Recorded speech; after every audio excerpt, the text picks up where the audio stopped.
Hey, wait a minute. What on earth are you doing? My husband, with a smirk on his face, carried the wheelchair and kicked it forcefully towards the sea with a loud clatter. Overwhelmed by shock, I raised my voice. What are you doing? Oh, with this, your wheelchair is gone, right? But that's because you... Listen, even if you have to crawl back, come home. You got household chores waiting for you, you know. No way. With both legs broken, my wheelchair is my lifeline. Now that this last resort is gone, I can't even move. What am I supposed to do in this situation? I can't even go on the road like this. There are no buses running around here. At this rate, the sun will set. However, no matter how much I try, the distance I can cover is minimal. What should I do? It seems impossible to think about this. At that moment, when my spirit was about to break, an unexpected event brought a ray of light to me. My name is Samantha Miller, and I'm 29 years old.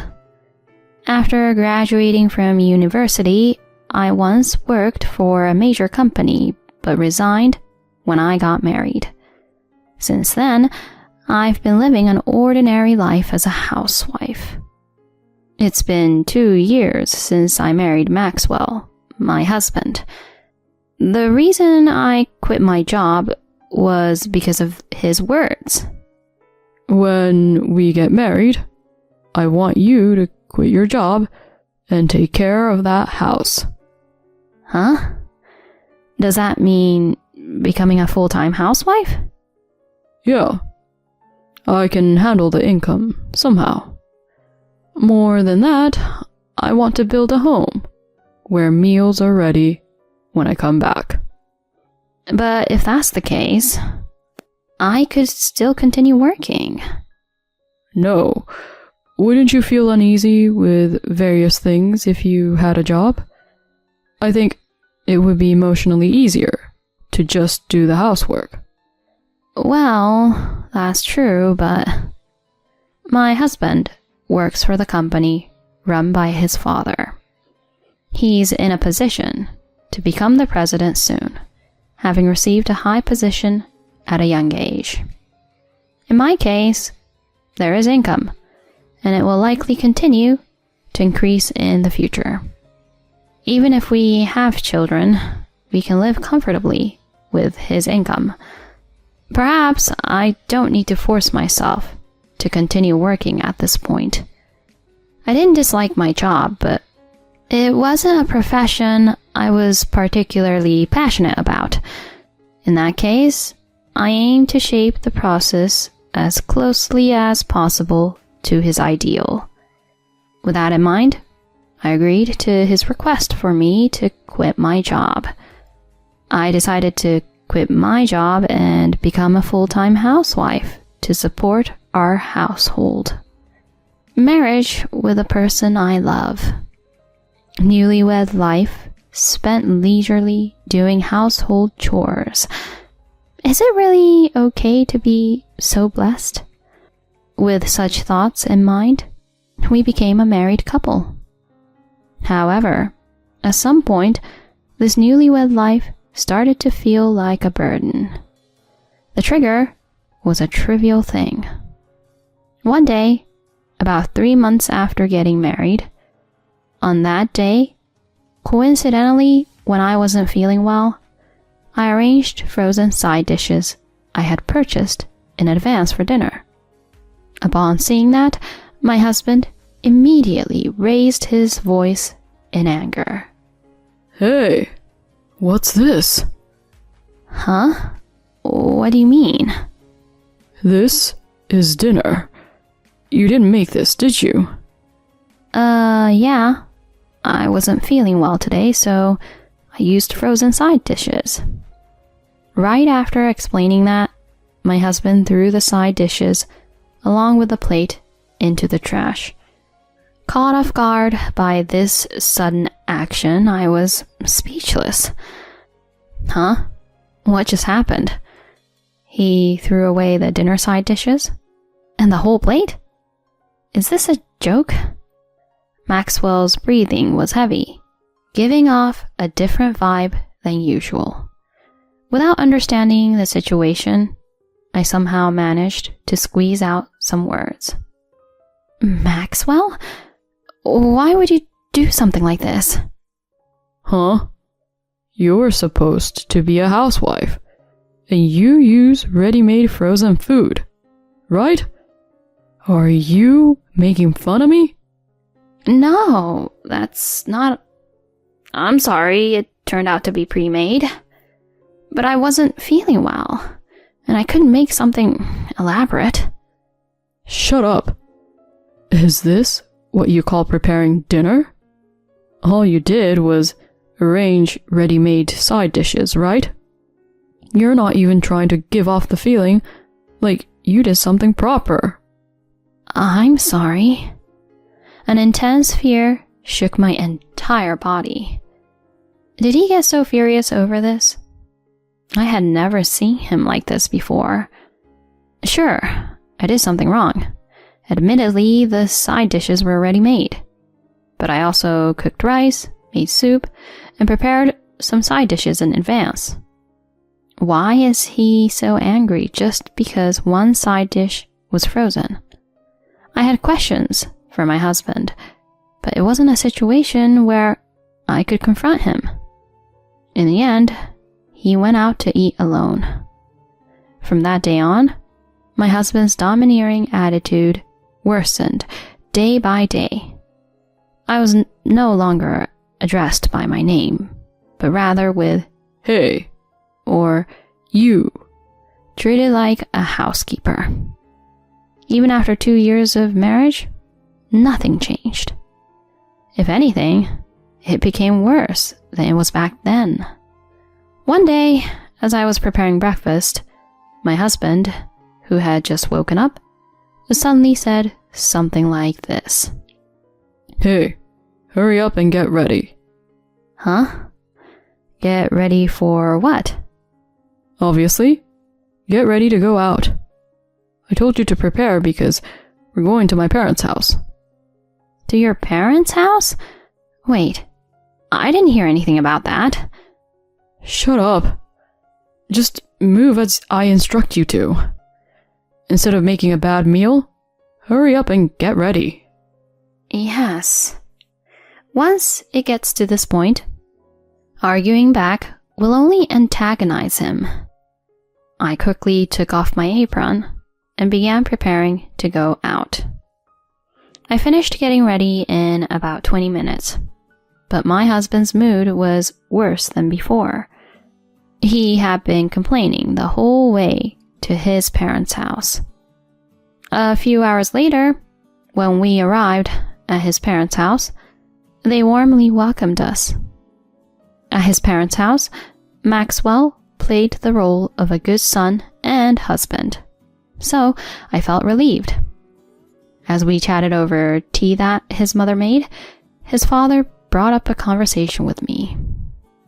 "Samantha, are you having a hard time with our son?" Huh? "Well, I was wondering if he takes you on trips or anything. We love the sea and mountains, so we go on a drive every few months."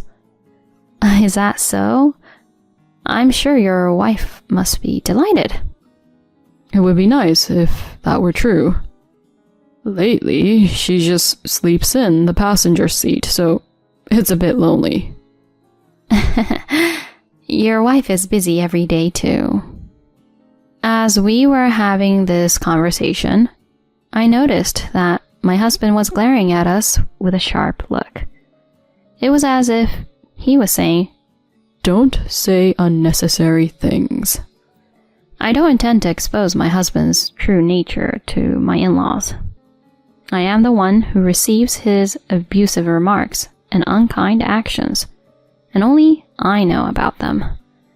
Without solid evidence, there's no way I could talk to my in-laws. Even if they believed me, my husband would likely deny it. If my in-laws were to give him a warning, I would undoubtedly face severe consequences later. The best strategy is to maintain the current situation.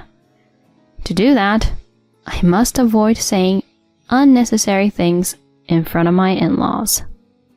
I just have to play the role of a good wife, keeping silent as instructed. I repeated this to myself many times and barely managed to get through each day. Then, a week later, the incident occurred. On the way back from the supermarket, where I went to buy dinner ingredients, a car ignored a traffic signal and collided with me, causing a serious injury with both legs broken. I was taken to the hospital, and my husband should have been informed, but he never came to visit. In the end, he didn't show up even once until I was discharged, so I had to buy everything I needed from the hospital store. Since both of my legs were broken, I had to use a wheelchair for mobility. Moving it on my own consumed more energy than it seemed. The hospital was spacious, and reaching the store was quite a challenge. On the day of my discharge, I received no contact from my husband, and I returned home alone.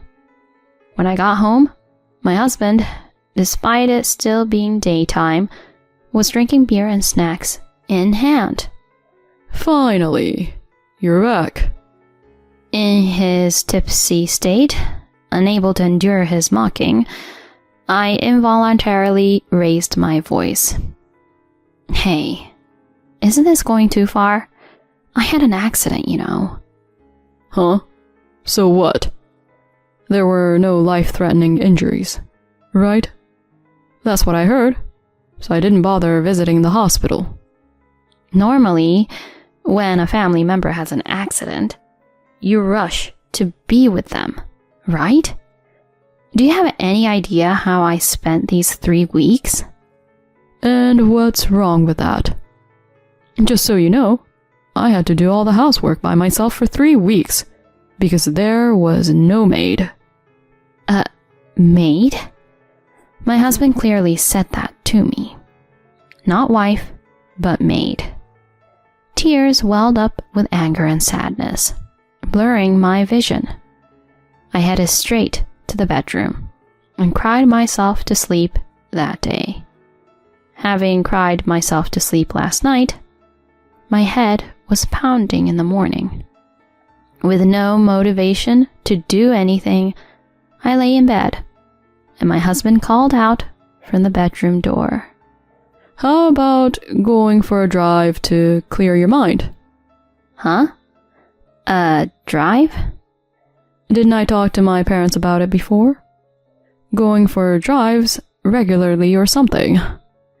Oh, yeah. But why all of a sudden? Well, I figured you must be tired after being in the hospital. Well, it's just a change of pace.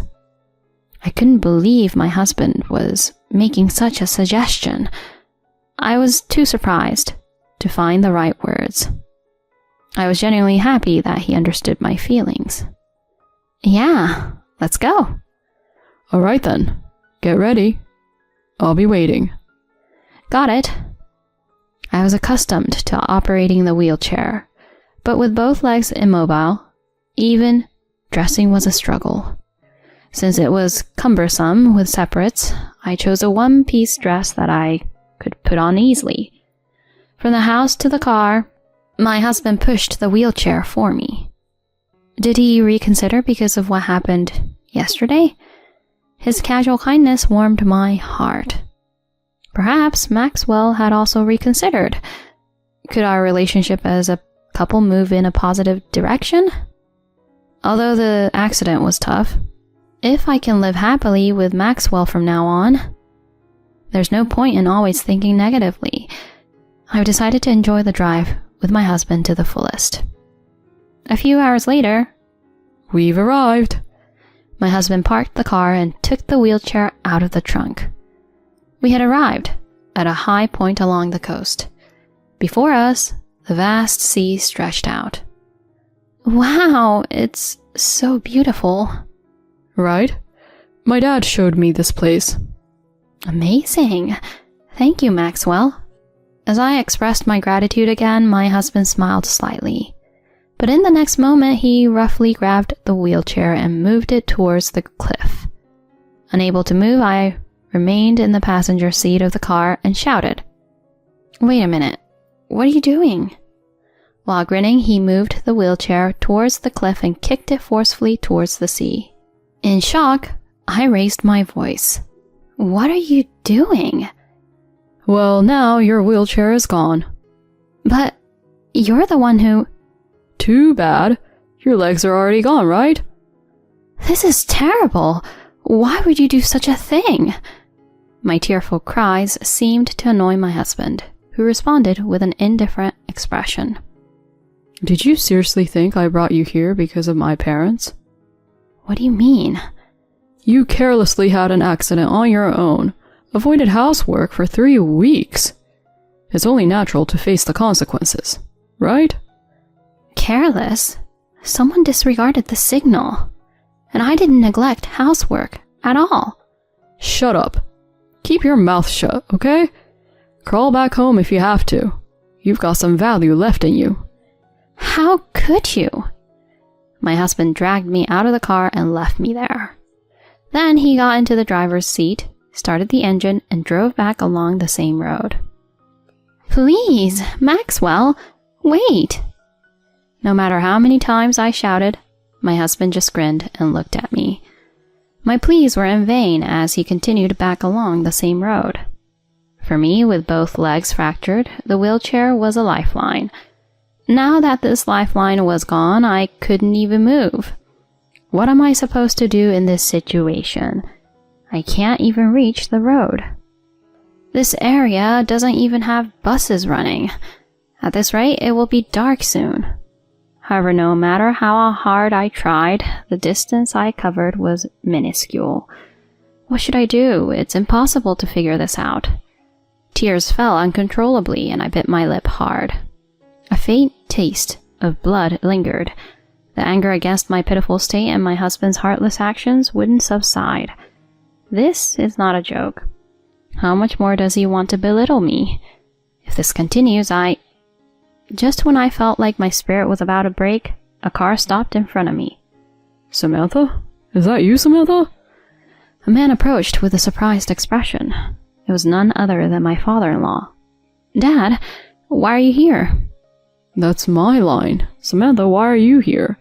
And what happened to your leg? Oh, I had an accident and ended up with fractures. Just a while ago, Maxwell was with me. I can't believe it. Did he leave you here? I shouldn't have revealed the truth. Although I knew I shouldn't, I unconsciously nodded, feeling desperate. Following my father-in-law, my mother-in-law came with a blanket and draped it over my shoulders. She placed the blanket over my shoulders and with a tense expression asked me, "Samantha, are you okay?" "Mom, we happen to be at a relative's house nearby.